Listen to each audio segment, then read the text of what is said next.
Սիրելիներս, իմ հրաշք հացերը առավոտյան արթնացել եմ և թխել եմ, մեկ անգամ արդեն ասել եմ, որ 7 տարի է ես թխում եմ, մենք խանութից գնացած չենք ուտում, չեք պատկերացնի ինչքան համեղ է, ինչքան համեղ, շատ հասարակ խմոր է, ընդամենը աղ, դրոշ, ջուր և ալյուր, վերջ, այսքանը, իսկ թխելուց հետո ես ձեթով ուղղակի վրան մի քիչ այսպես քսում եմ, որպեսզի հացերը ավելի փայլուն և ավելի գեղեցիկ տեսք ունենան, նայեք, շատ ախորժելի, շատ փափուկ, նայեք, շատ փափուկ և շատ համեղ հացեր են, դուք էլ փորձեք, շատ համեղ հացեր է ստացվում։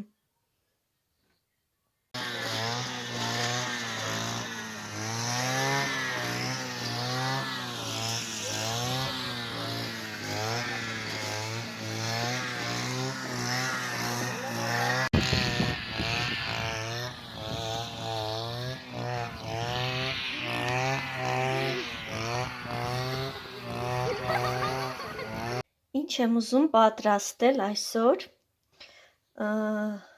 հավիբուդ եմ հանել, սառած է, որպեսզի հարիսա պատրաստեմ, պետք է դնեմ ջրի մեջ հալչի ու դնեմ գազօջախին, ձավարն եմ լվանում, մի քանի ջուր լվանում եմ, չնայած ինքը որ շատ մաքուր է, բայց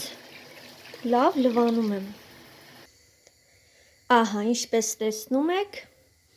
բուդը արդեն դրել եմ ձավարի հետ, ուրեմն ասեմ սիրելիներս, ձավարը տաքն է լինում և մսի քաֆը երբ որ դուրս է գալիս, շատ հեշտությամբ կարող եք վերցնել, համոզված եմ, որ բոլորդ էլ գիտեք, բայց մարդիկ կան, որ չգիտեն, ասեմ, թող իրենք էլ իմանան, որ շատ հեշտ է քաֆը վերցնելը, կապ չունի, որ իրար հետ ենք լցրել, քաֆը դուրս է տալիս ջրի երեսին, շատ հեշտությամբ կարող եք վերցնել։ Նայեք, հետևորդներ ջան, հիմա շատ հեշտությամբ ես այս քաֆը կարողանում եմ վերցնել։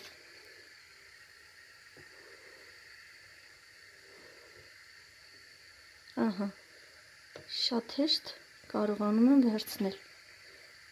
Ահա, սա էլ մեր հարիսան արդեն պատրաստ է, նայեք, ջուրը երեսն է դուրս տվել, խիտ զանգվածը ներքևում է, բայց էլի լավ եփված է, բայց էլի եփվելու տեղ ունի, թող մի քիչ էլ եփվի ու կանջատենք։ Այն մի մեծ կաթսայից մնացել է այս մի քիչը, նայեք, վերջնական մի հատ էլ ցույց տամ, ինչ լավ պինդ է եղել, նայեք, հետո շատ համեղ է, շատ լավ է եղել, դուք էլ փորձեք, շատ լավ է ստացվել։ Ահա, սա էլ մեր հարիսան, սիրելիներս, նայեք ինչ լավ է ստացվել, պինդ, հավեսին, շատ լավ ստացվել է, սա էլ յուղը դրել եմ, որ հալվի, նայեք պնդությունը,